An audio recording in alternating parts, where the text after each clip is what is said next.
Suda kinabuhi eh. Umanta tayo gibuhat pero kata may pirmi bantayan. Day, unsa ka? Unsa ka diya? Kuan kung taron ba? Mauli na lang tingali ko sa mua. Nga naman? Nagot kito si Ashley oy. Sige kuan patakag istorya ug unsay kuan sa kuha. Ngano day? Unsa yung istorya?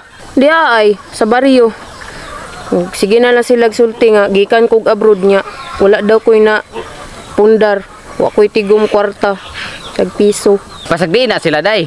Dili man sila nagpakaon sa tuwa. Ato amang sariling kwarta ag paningkamot. Kay nung mo distansya na lang tingali ko kay hapit na kun puno ng bayhana na basig dumugan ko na. Day, kung napakay kalikayan, likay na lang jud kay lisod kay magbuhat og problema ron. Gadagdag ra ng problema. Mogay muli kay ko, muli sa ko sa amua. Ron! Kumusta yung mga asawa? Okay pa na? Gaon sa pa day problema nimo di ay. Wala may nang hilabot sa imo ha. Oh, awa ron wala palibak. Ron!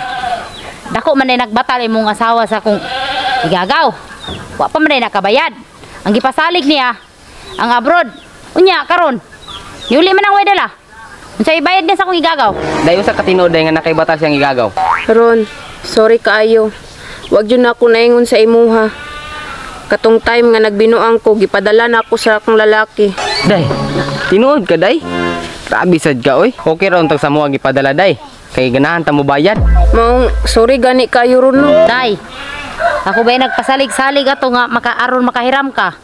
Nya karon, di ka mo bayad. Ako'y alaot, ani ba? Ako'y madaot. Ikaw nagamit, ako ang kaluluoy. Kabayaran man ako na. Ay kog kuan ako na. Kay basig, di ko kapugong. Tama na day oy. Maubos ra tani. Pagsulay ra bitaw na. Tara ron, basig unsa pay mabuhat na ko ana. Oh, magkawagi batasan. Di kay likayan rata. Bisan pag unsaon og padungog-dungog, di gyud madutlan.